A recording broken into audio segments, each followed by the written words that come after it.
Okay, we're live. It's James speaking, trainingsites.io. I just got a hold of Opal from Google, and this is a mini app slash mini agent creator. And again, I'm going to show you, it does some really, really interesting stuff that completely changes the whole education space. And I'm talking about for people who are creating courses, for people who are teaching, and also for anyone who's buying courses or a student that is actually trying to learn something. Um, we're going to actually go through it. I got my hand on it today. I've been playing around with it. I'll show you how it works, how I created it. And um, yeah, you'll just have to watch and see what happens because this replaces a whole bunch of work that we normally had to do, and it levels the playing field for the consumption of content related to learning something.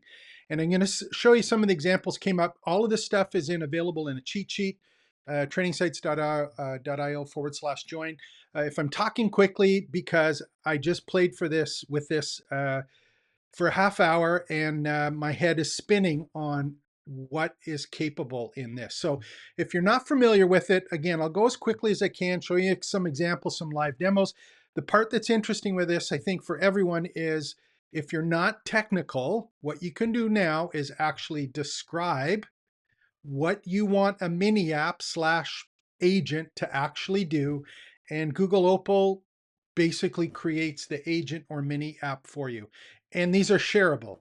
So if I create one and I'm a teacher, I can share it and give it to every other teacher. If I'm a student and I create one that does something for me, an agent, I can share it with everyone. If I'm a course creator, I can give it to my customers, but I can also go and use it to copy anyone else's content. This is a really, really impressive tool that's only available experimentally right now. And again, describe, create, and share. So this isn't going to be overly in-depth in how to use it. It is experimental. You'll see some of the stuff when we actually do it. But I want to get your head spinning a little bit about how this applies or what happens when we start implementing it and it becomes more publicly available. So my understanding is this is only available in the States right now, which is fine. Um, just do what you need to do to get a hold of it with a VPN or whatever. It is that impressive. So again, for the perspective, like just so you know where I'm coming from, I think it's interesting for most people who have been in the AI space, and especially what you see coming out now is everyone is focusing on prompt engineering and being, great at giving prompts or great at creating these structured prompts to be able to get an output. For me personally, I know how to prompt. I've been prompting for a long time. I got lots of prompting frameworks. They're all available in the campus. But it's me doing the work. I don't want to do that work. I want to basically have an app or an agent do that work so I can give it a task. It's like a digital employee. So if I'm using Claude or Gemini or GPT-5 or Perplexity, right now it's like give a prompt and then have it give a response, and then I've got to do this work to try and do something else with it. And the reason I got into this, of course, is I'm playing around and trying to figure out, you know, what are the things that I do on a regular basis that I don't want to do? How can I give these to my digital employees? And I'm focusing on building out my AI chart, and I've got a whole bunch of departments and or tasks that I want to hand off that I don't want to be involved in anymore. One of them was, for example, just to give you an example, was one about a content repurposing agent. Another one was a social media marketing agent. Another one might have been a course materials agent. Another one might have been a market research agent. You get the picture. There's a whole bunch of things that can be done that are, if done automatically, doesn't mean that I have to go and be a prompt engineer and say, go out and research Reddit and Google and answer the public and come back with a report to me. I just want to hand it off. So this is exactly what Opal does, is it gives us an easy way to say, hey, I want to be able to do that. Just go do it for me. And I'm going to show you some of the examples I put together in 10 minutes. Remember, this is non-technical. You don't need to be anything to do with program or anything like that. All we need to do is to be able to go and, in my case, let me just make sure here. Publisher Opal, the public. There, I got the copy link there. Okay, I've just published one of them. I'll show it to you. So here's kind of some of the ones that I built. You'll see the interface and how it works. I built 3 of my own in 10 minutes. So these are 10 agents, the 3 that I did. And for me personally, the reason I did this example is I create a lot of YouTube videos. That's the part that I like. I like doing the research, putting the strategies together, creating frameworks that can be applied and processes and workflows. I just like doing that stuff. I don't want to do any of the other stuff. So I got all these YouTube videos, and the gold in YouTube videos is in the transcripts, right? So I wanted to have some agents that would just do a whole bunch of things with the transcripts that I don't have to figure out a prompt and do it myself. So I've got 500, right now I think I got 500 and some videos on YouTube. I've got another 1,000 videos that were done for courses. So 1,500 videos over the last 20 years of doing all of this stuff. So that's what's of interest to me. So what I did is I said, well, you know what? We better go and create some Opals or some mini agents slash mini apps that do stuff with the transcripts. And I'm showing you this as an example, and I have a surprise for you at the end, other than the fact that I'm also giving you all of the prompts and 25 different examples of how you can create your own Opal mini apps or agents. But for me, you know, what I did is I said, actually, we'll do one. One of the things, and this is a cool part, is if you find one like mine, which I shared and gave to you, you can remix them and make them your own. So I made one based on one of the ones that they have for free in the gallery. What I did is I just took Learning with YouTube, this one here, and I said remix it, and I created this particular one. And I'll open these up so that you can see how they work. But I'm just going to duplicate it, and I'll add a new one so you can see that as well. So I'm going to duplicate this one. This one basically takes the transcript, and what it does is it creates posts for my community based on a YouTube video. So every time I post a YouTube video, instead of me running a prompt, going and figuring out what the prompt is, engineering the prompt, and then manually posting into my community, this creates all of those prompts for me. So I'm just going to duplicate this one.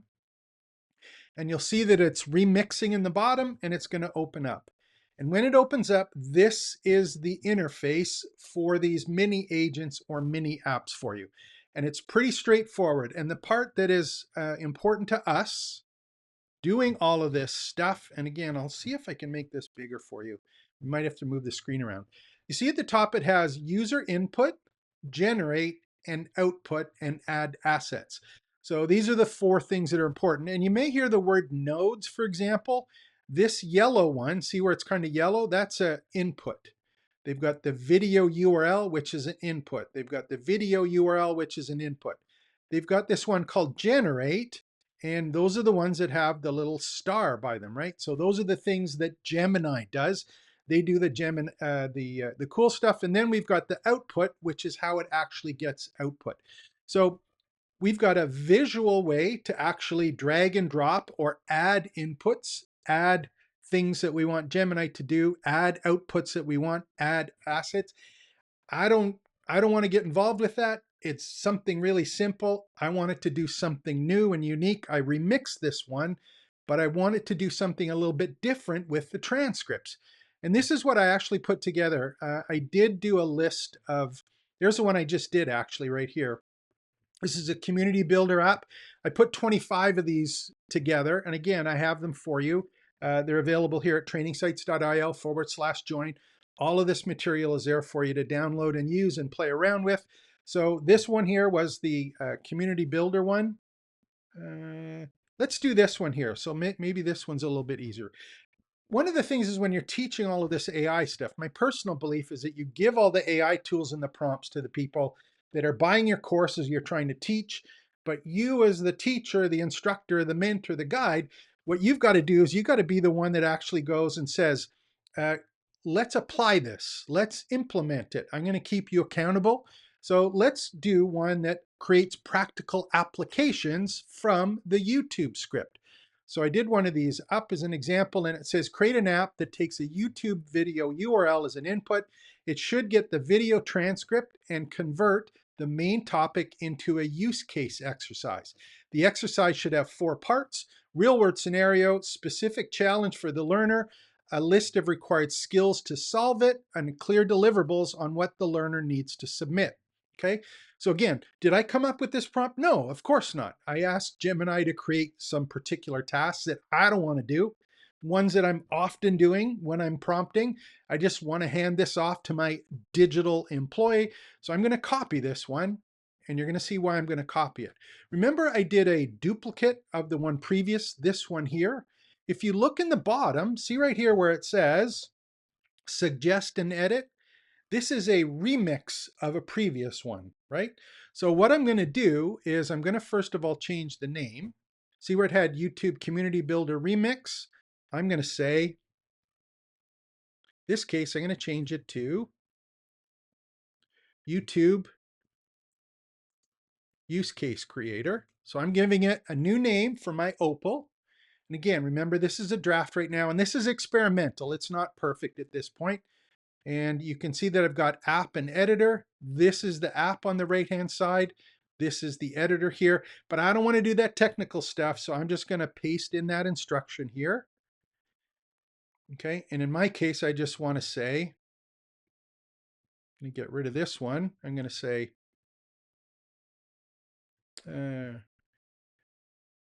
use this one and just say, I'm going to add it just to, I'm doing this as a edit on an existing one. So I'm just going to say from the video transcript, convert the main topic into a use case exercise. The exercise should have 4 parts, putting that all in, list required skills, and then. Now, notice in the bottom here, we've got the microphone, so this could use dictate mode. Okay, not conversational yet, but dictate mode.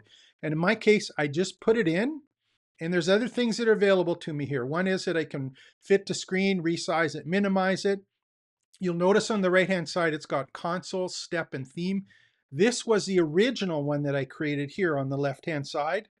You just move that up and down. This was the original one. You can change the theme, the way that it looks. This is just the default one. And this is, remember, they call it a mini app. I'm calling it more of an agent, but it's a mini app. And we'll see why I think more of an agent at the end of the video. But this is the application. This is the editor. And I just want to make that edit without getting underneath the hood, without that technical stuff. So let's watch what happens in the background. So this is going to go do some work, right?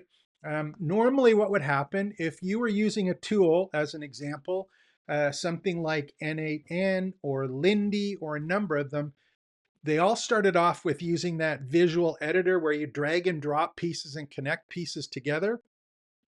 And then kind of do the settings for each of the nodes. Some are the inputs, some are the generate part, some are the outputs, which ones connect to which tools. Really, really technical. If you're into that, fine. If you just want a digital employee that can give a task and get it out of the way, I would normally talk to it, right? So in my case, we just did that. And while I was talking here, it's actually gone and updated the entire app. So let's take a look and see what we created. Now this one here, and again, I'm going to see if we can, I don't know if we can move the space back and forth. Not sure yet, so we'll keep it here. So it's asking for the video URL from my video on YouTube. What it's going to do is extract the video transcript, and then it's going to find the main topic, okay? And then it's going to create the use cases exercise, and then it's going to output it. So those are the steps that my digital AI employee is going to go do, and it's building an app that will actually go and see here. And now notice it says YouTube Use Case Creator on the right-hand side. So it's actually gone, let me just open this screen up. It's actually gone and changed the name to the one that I put up in the corner. So let's see what happens when I go put one in. So in my case, I'm going to go to YouTube, and I have a video that I did a couple months ago, and I'm just going to copy the URL from that video, and we'll go back to our YouTube use case creator. And again, this is fresh. I have no idea what's going to happen. We're going to see. And I'm just going to click start.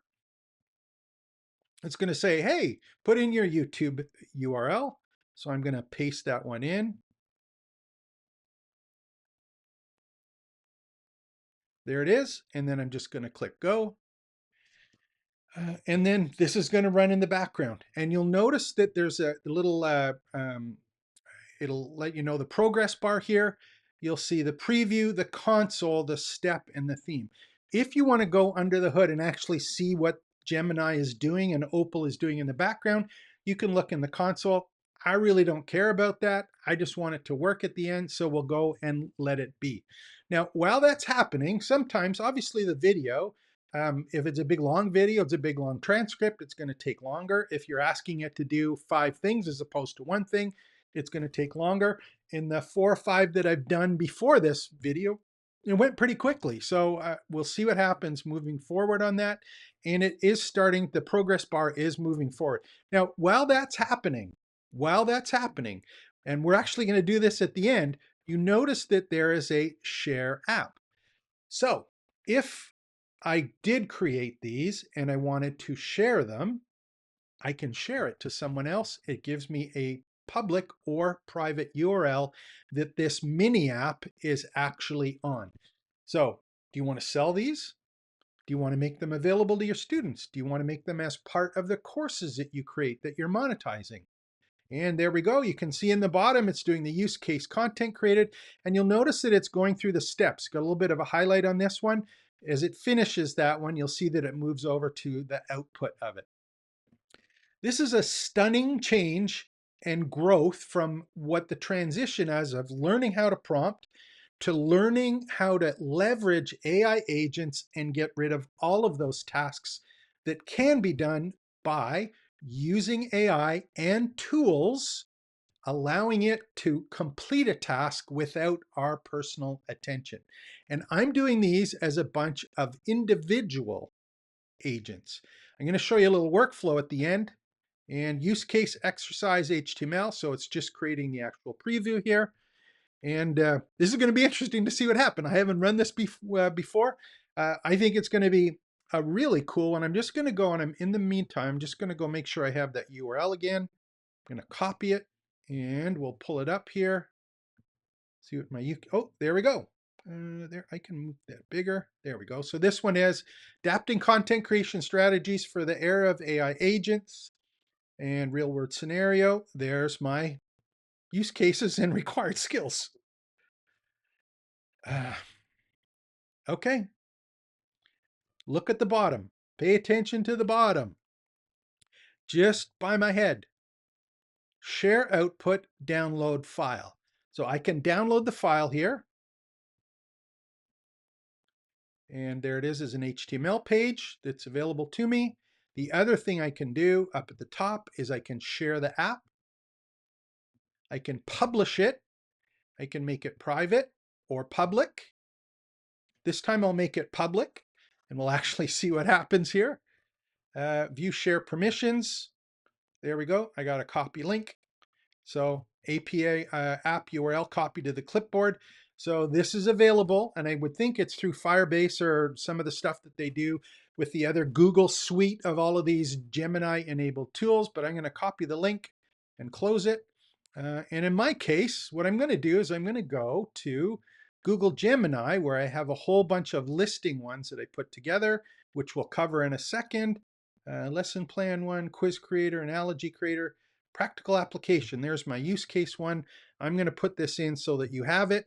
And again, I've just included a link for the practical application app, and I have a whole bunch of these in place for you. Here's what's happening. Actually, let's look at this page for a second. I'm gonna open up this document just so that we can see it. We'll do this one. Let's share it as a Google export to docs. I want to look at this document. I put 18 or 20 use cases that have nothing to do with setting appointments or booking restaurants or any of that stuff. I want to know, hey, I'm teaching courses, I'm creating courses, I'm learning stuff. What are these applications that I can actually use? So I did up a couple of them. I did a transcribe and summarize one. I did a summary to social media for marketing stuff. A research and report. Here's one that says, make an app that asks a business topic, then uses a search tool to find the top 5 most recent articles. generate a single one-page report that summarizes it, motivational quote one that I did that actually picks motivational quote or quotes. The quote finder was in there, simple infographic center, community builder app was there. I'll show you that one because it's actually pretty cool. Practical application. I put 18 or 19 ones through there. Now, here's the thing. That was for me as a course creator, right? What about if we changed that around a little bit and we said, if you're a student or a course creator, flashcard maker, study guide creator, syllabus Q&A, code explainer app, easy debate partner, course value proposition. This one was interesting. Create an app that takes two inputs, a link to a course sales page and a document upload of my current resume. It should generate a personalized report that outlines how the skill in the course will directly benefit me. Identify which specific skills I will gain. Straightforward. So very, very cool. You have a course that you're thinking of buying, put the sales page link URL in. See what happens. This is, again, anything having to do with a whole bunch of tasks that are multi-step that require tools like going out and getting a transcript, being able to search and analyze things, figure out stuff from a spreadsheet or a doc. All of this stuff is now completely automated and we don't have to worry about it. The other thing is, I'm just going to show you, we've been playing around with this, and I'm going to go back to my YouTube. That was my YouTube course creator one. Here's the one. I'll show you the community one just because it was interesting. So I'll open this one up so you can see it. And again, you can mix as many as you want, right? You're not limited to just creating one. You can create as many as you want. Here's one as an example that I actually create. This is the one that I did earlier. As I refresh it, I can happen again. So I went and I said, you know what? I want to have some discussion points for my community. And on this one, I wanted to have 5 community posts that included a link back. So there's a post I can add to my community site. There's 5 of them, and it's based on the one YouTube video. So if I have 500 videos that I put together, and I can create 5 posts for my community that get people engaged or interested in the videos and in the communities, how much value is there? Did I have to figure out a prompt to do this myself? No, I didn't. It's done for me. Now, here's the really interesting part that we're going to follow up in the next video. What about, let me open this up for a second. I was talking about, creating all of these different AI agents that I had. In my particular example, I was using just the transcription tool. All I asked for was a transcription. I can add as many tools, any tools, different tools that I want. So more than the transcripts, I can pick anything. Now, here's the really cool thing. Let's say that I had 22 of these agents available to me. What would happen? Think this through for a second. What would happen if I also had a department manager, and that department manager ran all of these agents? This is the ultimate company, right? We have a department manager that goes and it understands when it's like the transcript repurposing manager. It knows as soon as I get a new YouTube video or transcript, it will go through and fire off all of those agents. They're waiting to work. As soon as a new YouTube video comes out, these all get fired. And the part is, with you, a manager or a department head, think of it this way, you can say to the repurposing manager or the department head, hey, go and create the analogy one and report back to me when you have it done. If you have a quiz, send it to me so I can take a look at it. Request any changes. You can go back and send it back to the agent to do an update on it. This is going to change everything again in the whole education space, in the whole learning space for the educators and the consumers.